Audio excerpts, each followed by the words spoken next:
ဈေးသွားရင်းနဲ့ကြက်ဥလေးဝယ်ခဲ့ပါဦးလားဘာဝယ်ရမှာမလား ကြက်ဖလား ကြက်ဖလား ဟဲ့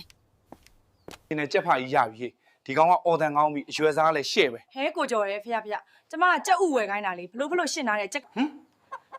မင်းကြက်ဖလို့ပြောတာလား ကြက်ဥလို့ပြောတာကွာ နင်းအိမ်ကကြက်တွန်တန်နဲ့ပန်းကန်ခွဲတန်ကဆိုင်းဝိုင်းတီးတယ်လို့ပဲ ကြက်နဲ့နှပန်းလုံးနေတာပါတော်မြဒီကြက်ကိုကြက်ဥ10လုံးလောက်နဲ့လဲပေးလို့ရမလား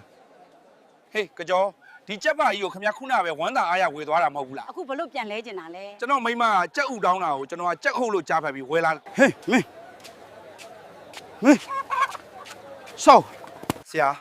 ကြက်ဖဘယ်မှာလဲဥရောဘာတွေပြန်ယူလာခဲ့လဲ ကြက်ကလွတ်သွားတယ်ဥတစ်လုံးမှပြန်မယူခဲ့ဘူးဒုက္ခရောက်လို့ရတာကပင်ပန်းနှွမ်းနယ်မှုပဲ